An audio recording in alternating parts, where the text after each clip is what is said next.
नमस्कार विद्यार्थियों, स्वागत है आपका आपके अपने चैनल सुगम संस्कृत पर। आज की क्लास में हम पढ़ने जा रहे हैं क्लास 10th के पाठ नंबर 7 विचित्र साक्षी अर्थात विचित्र गवाही। इस पाठ में एक गवाही के माध्यम से यानी एक न्याय कैसे लिया जाता है इसके बारे में बताए हैं।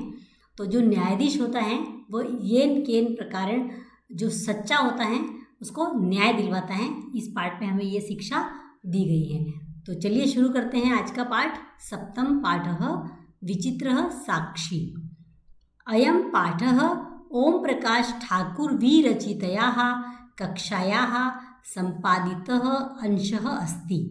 यह जो पाठ है ओम प्रकाश ठाकुर विरचित एक कथा है, वहाँ के संपादित अंश हैं। इयं कथा बंग साहित्यकारः बंकिम चंद्र चटर्जी द्वारा न्यायाधीश रूपेण प्रदत्त निर्णयोपरि आधारिता अस्ति। यह जो कथा है वह एक बंगला साहित्यकार है बंकिम चंद्र चटर्जी, जिनका नाम है बंकिम चंद्र चटर्जी, जिन्होंने न्यायाधीश के रूप में एक प्रमाण यानी निर्णय कैसे दिया जाता है इस पर आधारित है। न्यायकर्तारः सत्य असत्य निर्णयार्थं यदा कदा तादृशीनां युक्तीनां प्रयोगं कुर्वन्ति याभिः प्रमाणं विनापि न्यायः स्यात्।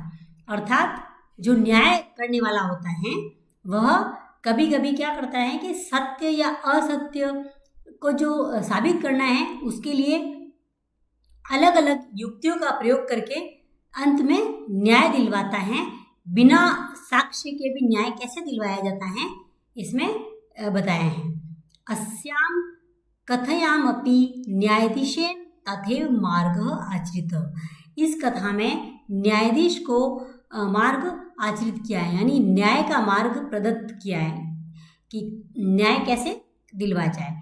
तो चलिए शुरू करते हैं आज की क्लास। जो कथा है,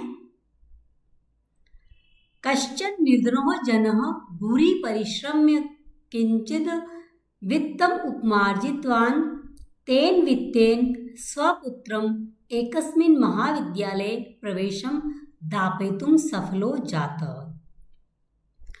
कश्चित निर्धनो जनः, कहीं पे कोई एक गरीब व्यक्ति था।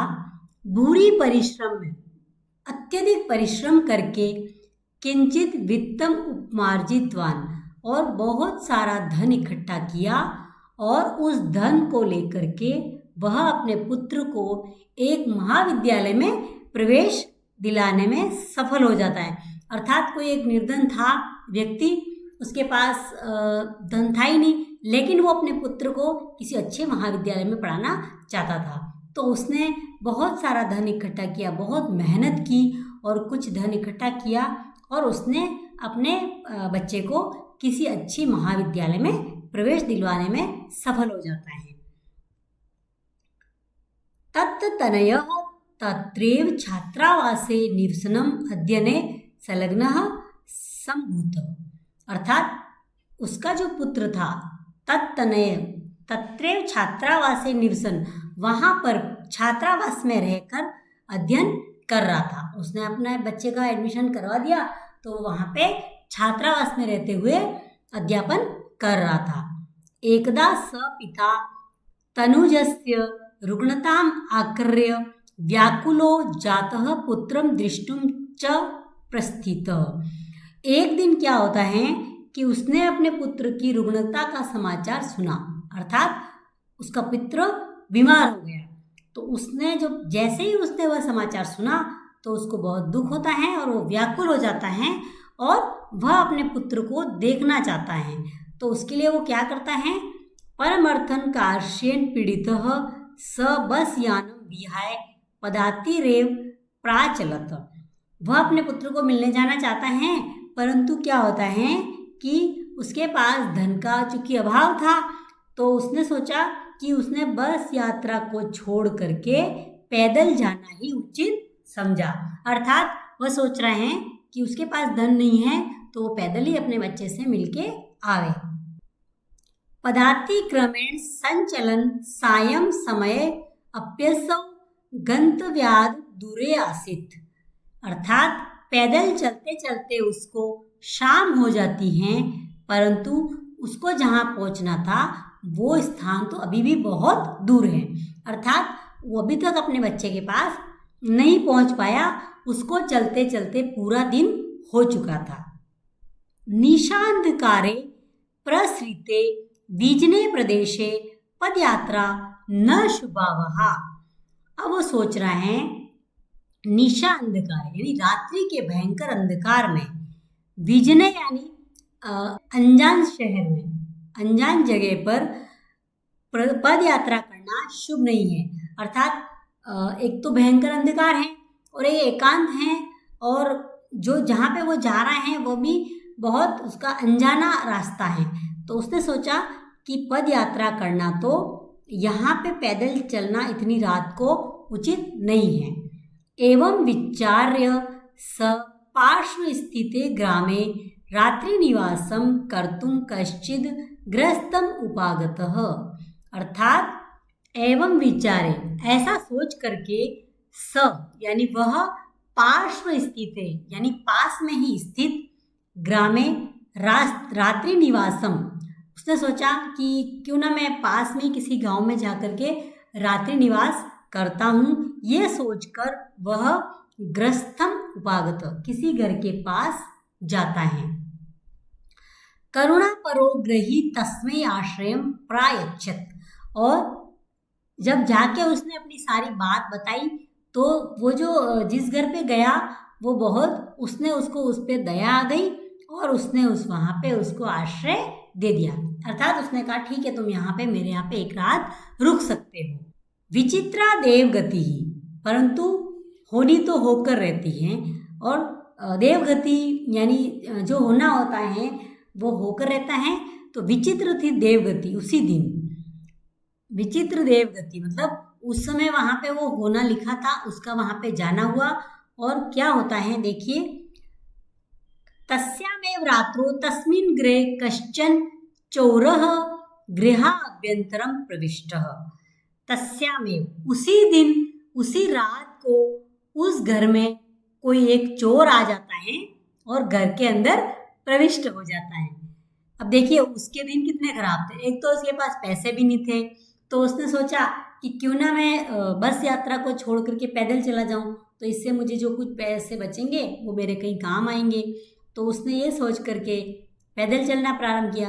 तो पैदल चलने से वो टाइम पर पहुंच नहीं पाता है, तो फिर वो सोचता है कि यहीं कहीं पे रात्रि विश्राम कर लेता हूँ। लेकिन जहाँ पे वो रात्रि विश्राम करता है उसी दिन होनी को कौन टाल सकता है। इस बात पे उसी घर में उसी रात को एक चोर आ जाता है और घर के अंदर प्रविष्ट कर जाता है। तत्र निहिताम एका मंजूषाम आदाय पलायित। और वह उस घर में जो आता है वो चोर, वहाँ पे रखी हुई एक बड़ी सी संदूक होती है, अर्थात कह सकते हैं बक्सा होता है, उसको लेकर के जाना चाह रहा था। चौरस्य पाद ध्वनिना प्रबुद्धो अतिथि चोर शंकया तम अनुधावत अग्रहण्याञ्च परम तदानीमेव किंचित विचित्रम अघटत। अर्थात जैसे ही वो चोर वहाँ पे जो बड़ा सा बक्सा रखा हुआ था उसको लेकर के जाने लगा, तो उसके जो पैरों की ध्वनि यानी उसके पैर की आवाज़ सुन करके सोया हुआ जो अतिथि था उसकी नींद एकदम से खुल जाती है। चोर शंकया, तो उसको लगा कि जरूर निश्चित ही कोई चोर हैं। तो चोर की शंका में तम अनुधावत, तो वो उसके पीछे दौड़ता है और उसको पकड़ लेता है। जैसे उसके पीछे पीछे दौड़ता है, तेज दौड़ता है और उसको बाहर जाके पकड़ लेता है। परम तदानी में उसी समय किंचित विचित्रम अघटत, उसी समय एक विचित्र घटना घटती है। क्या घटती है? चोरः एवं उच्चै क्रोशितुम आरभत चोरोयम चोरोयम। अब जो वो चोर था उसने तेज ऊंची आवाज में चिल्लाना शुरू कर दिया कि देखिए देखो चोर आया चोर आया। तो जो चोर था उसने ही चिल्लाना शुरू कर दिया। तस्य तारस्वरेण प्रबुद्धाः ग्रामवासिनः स्वगृहात् निष्क्रम्य तत्र आगच्छन् वराकम् अतिथिमेव च चोरं मत्वा अभत्सरयन्। अर्थात उसकी लगातार तार स्वरेण यानी लगातार उसकी आवाज को सुनते हैं कौन? ग्रामवासी। चोर आया, देखिए चोर आया, ऐसे वो चिल्ला रहा है चोर। तो उसकी जो लगातार आवाज थी उसको सभी ने सुना और वो सारे के सारे गांव वाले नींद में से उठ जाते हैं और अपने घर से बाहर आ जाते हैं और तत्र आगच्छन वहां पर आ जाते हैं जहां पर वे दोनों थे और उस अतिथि को चोर मान करके उसको पकड़ लेते हैं। यद्यपि ग्रामस्य आरक्षी एव चोरः आसीत्, लेकिन जो चोर था वो गांव का ही एक रक्षक था, अर्थात गार्ड कह सकते हैं अपन उसको।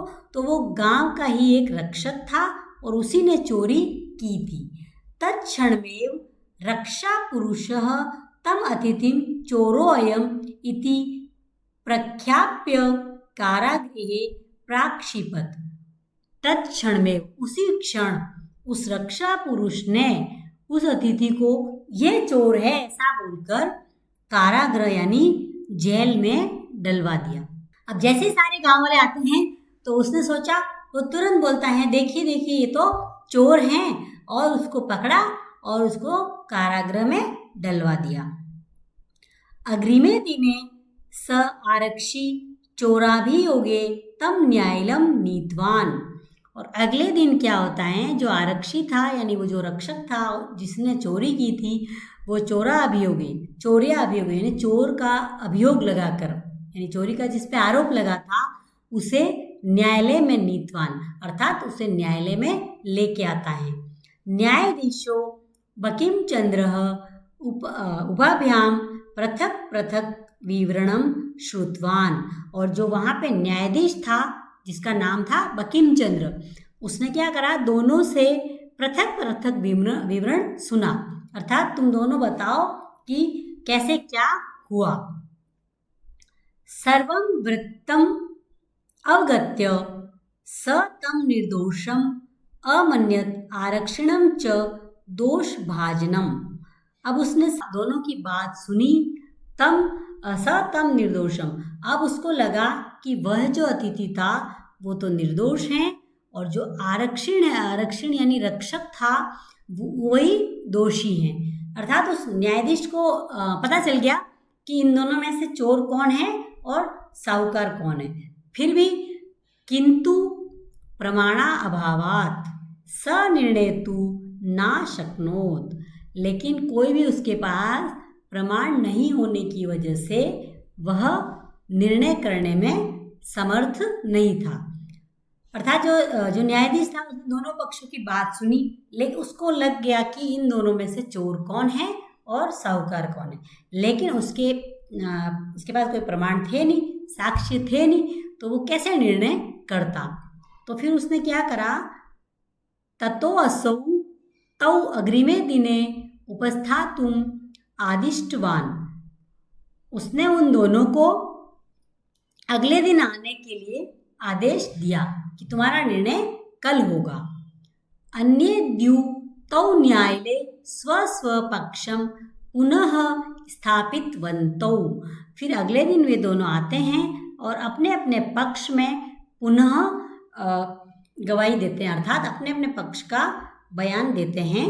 और तदेव कश्चित् तत्रत्य कर्मचारी समागत्य न्यायवेदेत यत इतः क्रोशद्वयान्तरे कश्चित् जनः केनापि हतः। वो अपनी अपनी बात दोनों बता ही रहे थे, उसी समय एक कर्मचारी आता है जो वहाँ पे न्यायालय में होते हैं, वहाँ पे आ जाता है और आ करके निवेदन करता है। क्या निवेदन करता है, क्रोशद्वयान्तरे यानी 2 किलोमीटर गांव से 2 किलोमीटर दूर कश्चित् जनः केनापि हतः, किसी व्यक्ति को किसी ने मार दिया है। तस्य मृत शरीरम राजमार्गम निक्सा वर्तते। और उसका जो मृत शरीर है अर्थात जिस व्यक्ति को मारा है उसका जो शरीर है, लाश है, शव है, उसको राजमार्ग के बीच में ही रखा हुआ है। आदिश्यताम किम करणीयम इति, तो कह रहे हैं कि न्यायाधीश को बोल रहे हैं कि आदेश दीजिए हमें अब क्या करना है ऐसा। तो न्यायाधीश बोल रहे हैं न्यायाधीश आरक्षीणम अभियुक्तम च तम शवम न्यायालय आनेतुम आदिष्टवान। अब जो न्यायाधीश है वो क्या कर रहे हैं, उस आरक्षित को और उस अभियुक्त यानी जो अतिथि था उन दोनों को भेजता है और बोलता है कि उस शव को न्यायालय में लेके आओ। आदेशम प्राप्य उभौ प्राचलताम, और जैसे ही आदेश मिला और वो दोनों चलते हैं शव को लेने के लिए।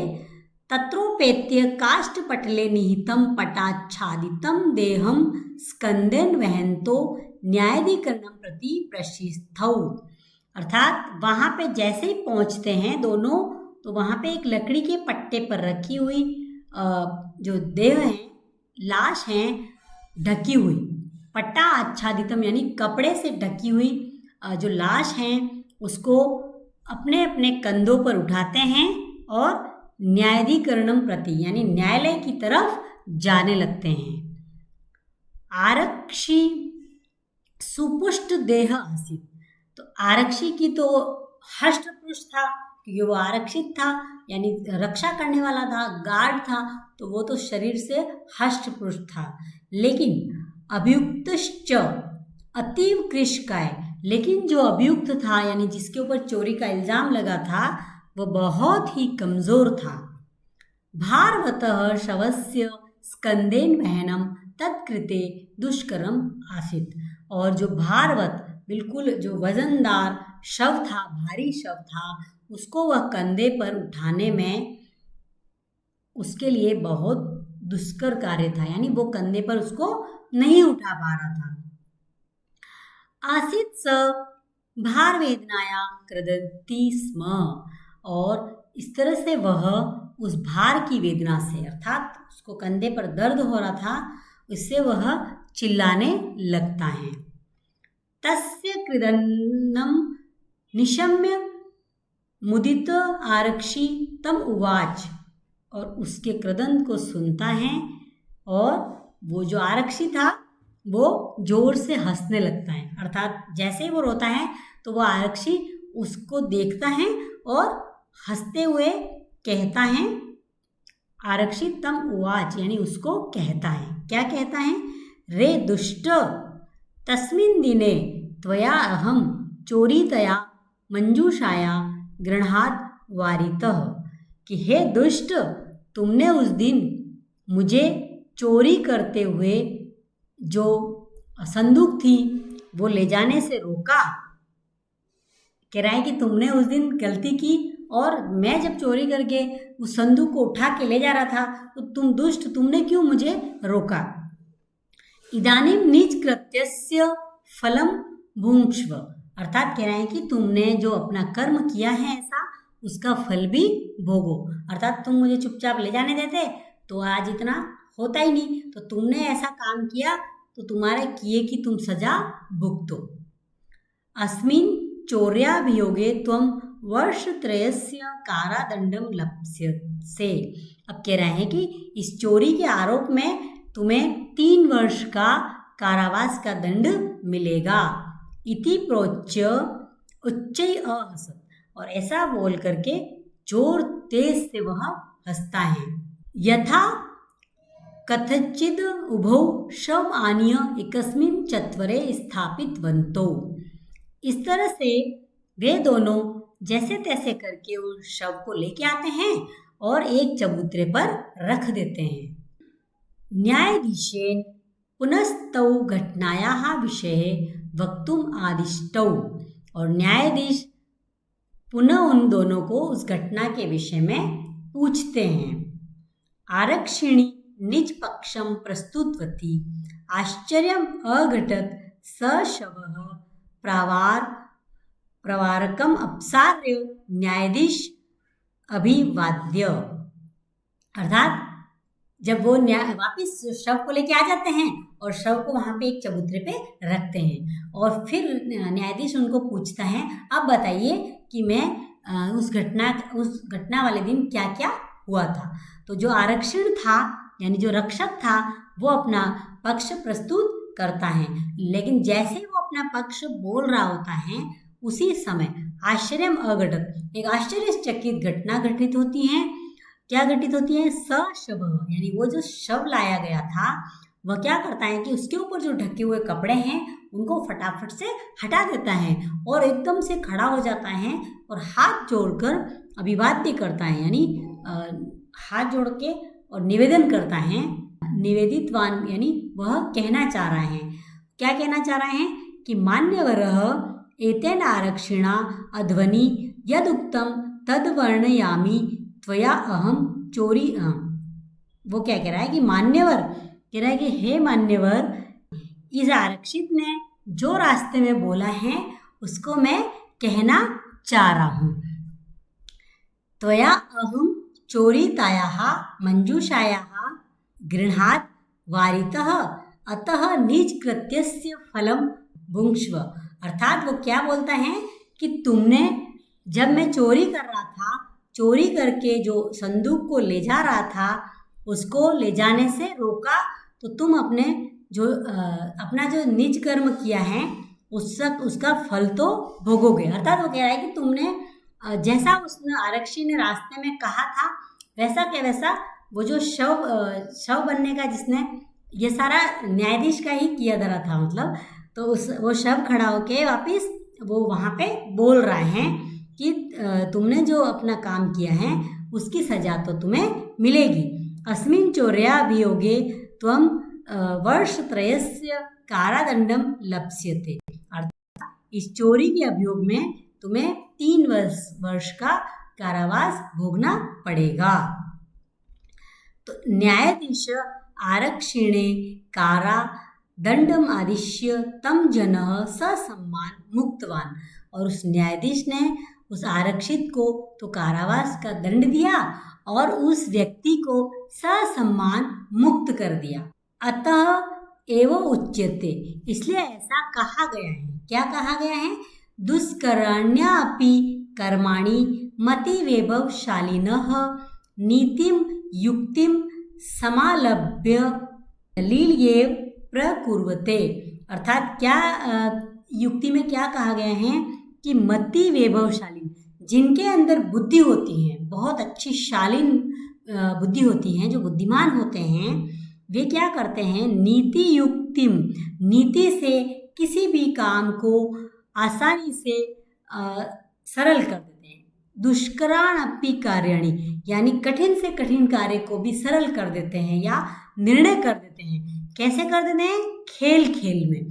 अर्थात ये जो उक्ति है वो ये कहना चाह रही है कि कोई भी जैसे बुद्धिमान व्यक्ति हैं, जैसे न्यायाधीश बुद्धिमान था, उसने अपनी बुद्धि से, उसको शक पहले से हो गया था कि इन दोनों में से चोर कौन है और सच्चा कौन है, लेकिन उसके पास जो प्रमाण कुछ थे नहीं, तो उसने एक दिमाग लगाया अपना कि कुछ न कुछ ऐसा उपाय किया जाए जिससे कि चोर चोर साबित हो जाए और ये साहूकार साहूकार साबित हो जाए।